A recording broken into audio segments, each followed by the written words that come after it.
All right, French grammar fans, let's dive deep into indefinite adjectives and pronouns. Ooh, yeah, those tricky little things. Like Chaque, quelques. Exactly. And of course, we can't forget personne, Those are the ones that can really trip you up if you're not careful. especially if you're aiming for that pronunciator certificate. Absolutely. That's where this deep dive comes in handy. We'll break down each of these words, explore their nuances. And give you the tools to master them so you can confidently navigate those pronunciator exercises. It's like we're giving you a cheat sheet to the French language. Well, not exactly a cheat sheet, more like a roadmap to fluency. I like that, a roadmap. Because with grammar, it's all about understanding the rules of the road. Exactly. And once you know the rules, you can start to play around with them. And express yourself with more nuance and precision. Which is what true fluency is all about, right? Absolutely. So, shall we hit the road with chaque? Let's go! Now, chaque means each or every, but Yeah, but it's not as simple as just swapping it in for tous, is it? you got it. There's a subtle distinction there. Chaque focuses on the individual members of a group. While tous looks at the group as a whole. Precisely. It's like the difference between appreciating each individual tree in a forest. Versus seeing the forest as a whole ecosystem? Exactly. Chaque is about individual distinctness, while tous emphasizes the totality. That makes sense. So if I were to say, chaque dimanche, je vais chez mes grands-parents. Beautiful pronunciation, by the way. Merci. But what I'm trying to say is, every Sunday, I go to my grandparents' house. It's like you're highlighting each Sunday as a special individual occasion. Rather than just saying, I go to my grandparents' house every week. Exactly. You're savoring each Sunday, experiencing its uniqueness. Okay, I'm starting to get it. Chaque is like zooming in on the details. While tous is taking a wider angle shot. I love those analogies. They make grammar so much more visual. That's what we aim for, making French grammar fun and memorable. All right, I'm ready for the next challenge. What about quelques? Quelques, the word for some or a few. But again, there's a twist. I bet there is. It's not just any random sum. Nope. Quelques points to a specific portion or subset within a larger group. Ooh, I like that. A specific portion. So it's not just any old slice of pie. You got it. It's like saying, I have a few of those cookies, but not all of them. J'ai acheté quelques souvenirs à Paris would mean. I bought some souvenirs in Paris, but implies a specific selection, not a random haul. Not just grabbing every Eiffel Tower keychain in sight. Exactly. Quelques is about a deliberate selection, a curated sum. Quelques always agrees with plural nouns, right? Yes, always. So it's quelques amis, quelques robes, quelques idées. Okay, I'm definitely seeing a pattern here. There's a beautiful logic to French grammar once you start to unravel it. Okay, I think I'm ready to tackle the big one. Personne? Ah, yes, personne. The word that can be both an adjective and a pronoun. Wait, what?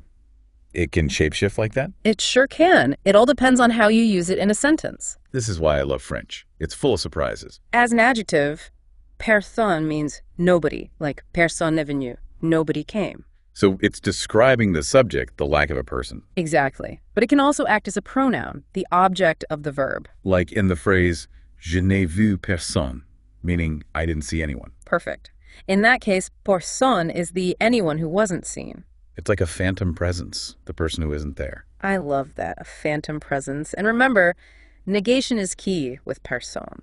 It often needs ne to really solidify that nobody, meaning Like a dynamic duo of negation. Personne ne peut le faire. Nobody can do it. ne steps in to make that nobody official. You're catching on quickly. You're well on your way to mastering personne. I'm feeling more confident already. But personne is just the tip of the iceberg. There's a whole world of indefinite pronouns out there waiting to be explored. Well, let's not keep them waiting. I'm eager to dive into those. All right, let's expand our indefinite pronoun horizons. So we've got this whole world of indefinite pronouns. It can be a bit like a jungle out there. It can be a bit overwhelming, yeah. I mean, where do you even begin? Well, a good place to start is with a pair that often causes confusion. Oh, you mean like quelque chose and quelqu'un? You read my mind. They both translate to something or someone, but... But they're not interchangeable, are they? Exactly. The key difference lies in what they refer to. One's for things and the other's for people. You got it. Think of chose as thing. So quelque chose is literally something. Makes sense. And quelqu'un literally means someone, right? Precisely. So if you want to say someone called you yesterday, You'd use quelqu'un. Quelqu'un t'a appelé here. Impeccable. You've got the hang of it. Now, are you ready to put this knowledge to the test? I think so. Let's try translating some real-world examples. All right, let's see what you've got. Give me a sentence. Okay, how about every student needs a pencil? Interesting. We need to emphasize each student's individual needs, so... Chaque, right. To single out each student. Exactly. It would be chaque étudiant a besoin d'un crayon. Okay, I think I'm getting the hang of this.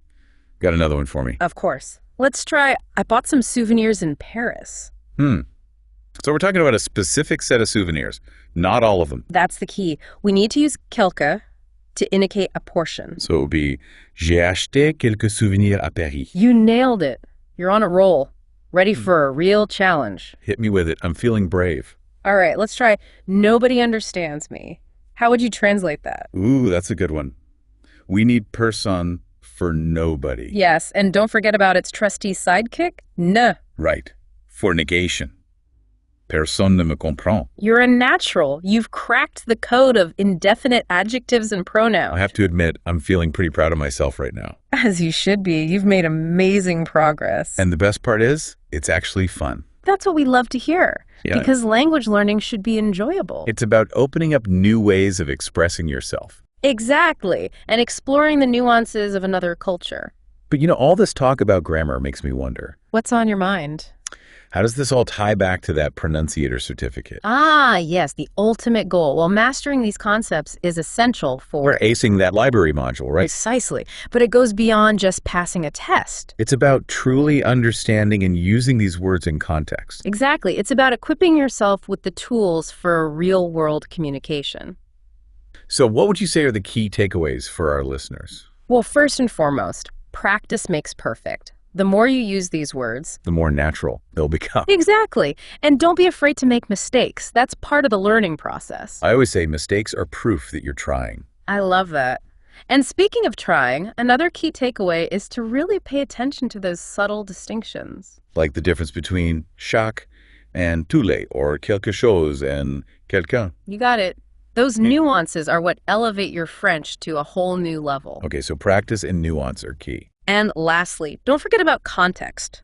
Pay attention to how these words are used in different situations. Because language isn't just about memorizing rules. It's about understanding how those rules are applied in real-life communication. So it's about seeing the bigger picture, how grammar fits into the grand scheme of language. That's the key to becoming a truly fluent and confident French speaker. We've come a long way in this deep dive. We started out with these indefinite adjectives and pronouns being a bit of a mystery. And now look at us, using them like pros. I know, right? It's like we've cracked the code of French grammar. Exactly. But speaking of codes, I think it's time to connect this back to the Pronunciator Library module. Ah, yes, that's where the rubber meets the road, right? Where our listeners can put all this knowledge into practice. Precisely, and earn that coveted certificate. So let's talk about how to ace that module. All right, give us the insider tips. What should our listeners focus on? Well, first and foremost, practice is key. The Pronunciator module is packed with exercises that will help you solidify these concepts. So it's not just about listening to us. It's about actively engaging with the material. Exactly. You need to get your hands dirty, so to speak. Try out those exercises. Experiment with different sentence structures. And don't be afraid to make mistakes along the way. Absolutely. Mistakes are just stepping stones to mastery. I always say the only way to learn is to try and sometimes fail. I love that. Embrace those stumbles. They're part of the journey. So practice is crucial. What else should our listeners keep in mind? Remember those subtle distinctions we talked about between chaque and tous, quelque chose, and quelqu'un? Oh yeah, those nuances can be tricky. They can, but they're also what separate the casual learners from the fluent speakers. So pay close attention to those details. They really matter. They do. And lastly, don't forget about context. Language isn't just about memorizing rules. It's about understanding how those rules work in real-world situations. Exactly. So as you go through the pronunciator exercises, pay attention to how these words are used in different sentences. It's like seeing the grammar come to life, right? Precisely. It's about moving beyond the theoretical and into the practical. I think our listeners are well equipped to tackle that pronunciator module now. I agree. They've got the knowledge, the tools, and the motivation. And most importantly, They've got the passion for French. That's what it's all about, that love for the language. So go forth, dear listeners, and conquer those indefinite adjectives and pronouns. You've got this. And remember, even after you earn that certificate, the journey doesn't end. The beauty of language learning is that it's an ongoing adventure. There's always something new to discover, something new to learn. So keep exploring, keep practicing, and keep that passion for French alive. And who knows, maybe we'll see you back here for another deep dive soon. Until then, au revoir, and keep on learning.